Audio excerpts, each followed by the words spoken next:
Guys,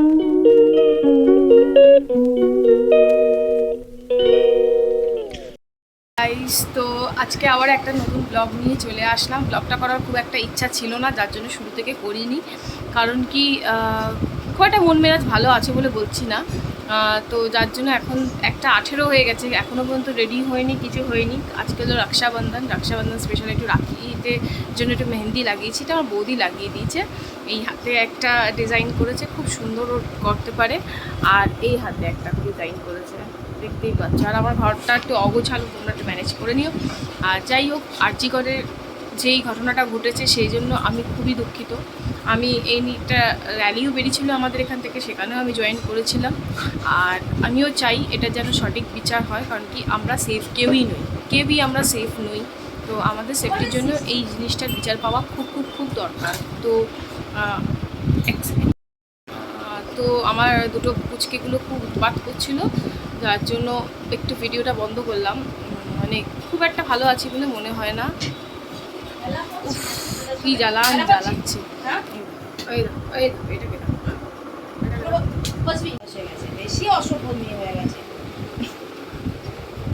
আরে এ তো সব থেকে বেশি বদমাইশ। এখানে দেখতে পাচ্ছ রাখির জন্য আজকে, যাই হোক রাখি আছে, তাই জন্য তো কিছু গিফটস আমি এখানে জোগাড় যান্ত্রিক করছি। প্রতি বছরই ননদকে যখন দিই সব কিছু জিনিস গুছিয়ে গাছিয়ে সুন্দর করে দিই, তো এবারেও দেব। আর তার একটা শাড়ি পছন্দ ছিল, সে আগে সেই শাড়িটা নিয়েছে। আর আজকের যার জন্য একটা স্পেশাল গিফট আছে, তো সেটার জন্যই একটুখানি জোগাড়জাতি করে নিচ্ছি, গুছিয়ে নিচ্ছি। তো চলো গাইস, দেখতে থাকো আর সঙ্গে থাকো। গুছানো গাছানগুলো করে নিয়ে রেডি হয়ে বেরোতেও হবে, যাবো আমি আমার ওই বাড়িতে। সেখানেই এই বছর আমি প্রথম রাখি সেলিব্রেট করব। ভাবলাম অনেক কিছু প্ল্যানিং করেছিলাম এইভাবে ওইভাবে, কিন্তু মাঝখানে যেই ঘটনাগুলো ঘটে গেছে সেটা আমাদের প্রত্যেকটা মেয়ের জন্যই খুব খারাপ, খুবই খুবই খুবই খারাপ, যার জন্য কারোরই মন সেইভাবে ভালো নেই। তো বেশি কথা বাড়াবো না, তো চলো গাইস, দেখতে থাকো আর সঙ্গে থাকো। যেখানে অনেকগুলো রাখি আছে, যেই রাখিগুলো হচ্ছে আমি আমার ভাইদেরকে পরাবো, সেই রাখিগুলো এখান থেকে রয়েছে। আর এখান থেকে টুয়াদিও আসছে, চিকু আসছে, তারাও এখান থেকে কিছু রাখিটাকে সিলেক্ট করে পরাবে। তো এখানে আছে। আর এখানে হচ্ছে কি কি জিনিস এনেছি দেখাই তোমাদেরকে এক ঝলক। সব প্লাস্টিকে করে এইভাবে দিয়েছে, ভিড় ছিল প্রচুর। এইখানে এইসব সিঙ্গার্স জিনিস আছে। এখানে হচ্ছে দেখাচ্ছি, চুড়ি আছে, বেশ সুন্দর সুন্দর লাল লাল চুড়ি আছে, কাচের চুড়ি আছে, কত সুন্দর সুন্দর চুড়ি আছে, লাল লাল কাচের চুড়ি, বেশ সুন্দর লাগে। আর এখন এইগুলোকে টোটাল সেটগুলোকে রেডি করব, রেডি করে একটা স্যুট পিস রয়েছে, এটা খুবই সুন্দর দেখতে। এটা পুরোটাই একদম অর্গেনজা কাপড়ের ওপরে স্যুট পিসটা রয়েছে, তোমাদের একবার খুলেও দেখাই। এই স্যুট পিসটা এখন আমি সুন্দর করে গোছাবো। দেখো কত সুন্দরভাবে কাজ করা, পুরোটা আর খুললাম না, না হয়। এই দেখো পিসটা কতটাই সুন্দর। আর এটা হলো পিসের ওড়নাটাও পুরো কাজ করা, কত সুন্দর লেস লাগানো একটা পিস। আর নিচের দিকটা এরকম, প্যান্টটা প্লেন। আর পিসটা খুবই সুন্দর, কালারটাও বেশ সুন্দর। এই বাচ্চা গাইজ, আমার সব কিছু রেডি করে নিয়েছি। আমার কাছে না ইয়েলো পেপারগুলোই ছিল, যার জন্য আমাকে এটা দিয়ে করতে হলো। প্রিন্টেড পেপারটা ভাবলাম রয়েছে, বাড়িতে এসে দেখলাম যে নেই। তো যাই হোক, এখানে এই সব জিনিস দিয়েই করেছি। আর চলো গাইজ, এবার রেডি হওয়া যাক। এটা হলো চিন্নি নিত্যদিনের জিনিস। এই যে আমার কোলে উঠে বসে তকটকু কত বড় হয়ে গেছে আমাদের চিনু, দেখেছো আমার চিনু কত বড় হয়ে গেছে। চিনু সবাইকে হাই বলে দাও, হাই হাই। তো চিনু একটাই কাজ, এই যে আবার হাত কামড়ানো, ওর হচ্ছে এটাই কাজ। আমি যাই টাটা, হ্যাঁ আমি টাটা যাই, হ্যাঁ। পুরো আমার বাবু যেমন করতো, হাত ধরে ধরে টানতো, ঠিক ওরকম। দেখো এর সাথে আমার সময় কেটে যায়, আমার মন মেজাজ সব।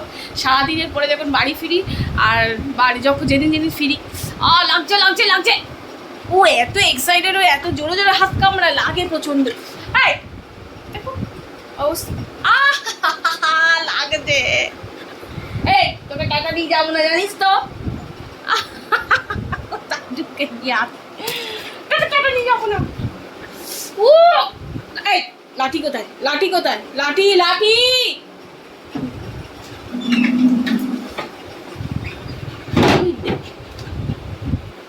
ও ভাবছে ওর জন্য খাবার আনছে। কতবার খেতে লাগে তোকে? ওই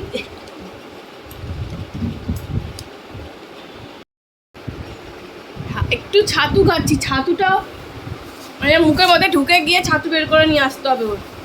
আজকে সোমবার, একটু ভোলে বাবা পুজোও দেবো, ফুলমালা সব কিনে নিয়ে এসেছি, কিন্তু এত খিদে পেয়ে গেছে আমি না খেয়ে ওই পুজো টুজো বেশিক্ষণ উপোস আমি পারি না করতে খুব একটা, তাই জন্য আমি ভক্তি দিয়েই পুজো দিই। আমার দ্বারা ওই হয় না কি অতক্ষণ ধরে উপোস থেকে কন্টিনিউ করো, ওইটা না, ভক্তি দিয়ে পুজো দেওয়াটাই সব থেকে বড় কথা। তাই আমি ছাতুর ঘোল খেয়ে নিই পুজো দেবো, কিচ্ছু হবে না। আমি জানি কি আজ পর্যন্ত এমন কিছু হয়নি, আর কিছুও হবে না। ভগবান মন দেখে, মন সাচ্চা কিনা, তাই না বলো? এর মন তো অলওয়েজ সাচ্চা। আমার বালিশটার ভাল বাগলা সব উঠিয়ে দিচ্ছে।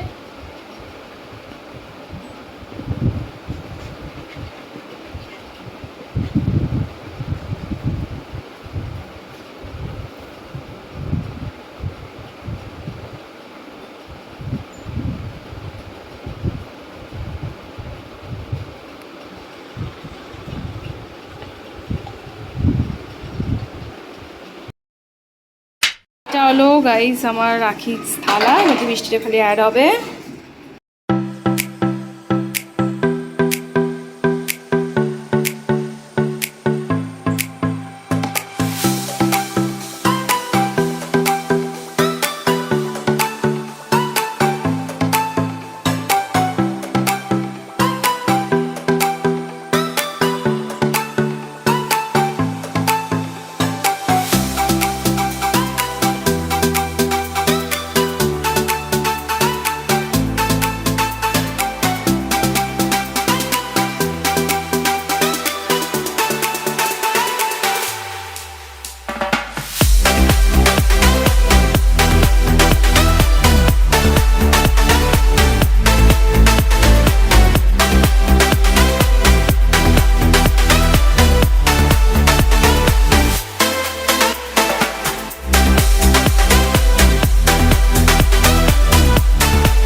গেছে, এখন যাচ্ছি ওইদিকে, ওই বাড়িতে যাচ্ছি। আর একটা ভাইকে পড়ানো বাকি, হ্যাঁ মিঠাই আসছে, মিঠাইয়ের জন্য ওয়েট করছি। আর সুমনদা কে ফোন করছি তুলছে না, আর সুমনদা হয়তো পরে পড়বে। তো চলো গাইস, দেখতে থাকো, সঙ্গে থাকো। এই দেখো পুচকু, রাখি দাও। এই দেখো, দেখেছো কত রাখি, কত রাখি? দুই, আর একটা ননর রাখিটা খুলে রেখেছে। ননর সব থেকে হাইস্ট রাখি দিচ্ছে তো বড়, তাই ননর রাখিটা খুলে দে, তাই তো শোনা? আর ওর কাছে রাখি পড়বে তো দিদিনের কাছে, দিদির কাছে রাখি পড়বে। এটা কো সব সময়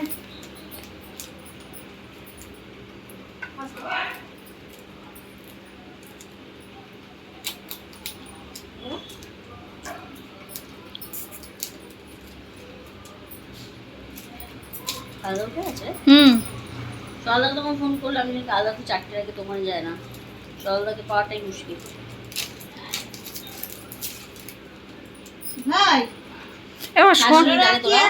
খাইনি এখনো, ওই জন্য তোকে টাটি করে ডাকলাম। আমি ভাজা একবার নিয়ে চলে আসি, আর সানটাইম করে উঠেছে মিঠাই মামা গুলি দিতে দাও, ধরো নিয়ে পড়ে যাচ্ছি। নমস্কার করো। Thank you. না নমস্কার করবি কর, হ্যাঁ পরে খাবে। এখন তুমি ভাত খেয়েছো কিন্তু এখন খাবে না। হ্যাঁ, তো এবার চলে এসেছি ওই বাড়িতে। আর এখানে এসে দেখো, এখানে প্রথম দিদি রাখি পরাচ্ছে শিবুকে। তো তারপরে রাখি পরাবো হচ্ছে আমি। তো এই আস্তে আস্তে অনেক লেট হয়ে গেছে, এবছরে 5টা বেজে গেছে রাখি পরতে পরতে, রাখি রিচুয়ালসগুলো করতে করতে এবারে 5টা বেজে গেছে। আর 5টা অবধি আমাদের প্রত্যেককে না খেয়ে থাকতে হয়েছে, খুবই একটা কষ্টকর ব্যাপার। ঝগড়া করে রাখি পড়ছে দুটো ভাই বোন, দেখি এই হলো দুটো ভাই বোন, কিছুদিন আগে ঝগড়া করেছিল, কথা হচ্ছিল না।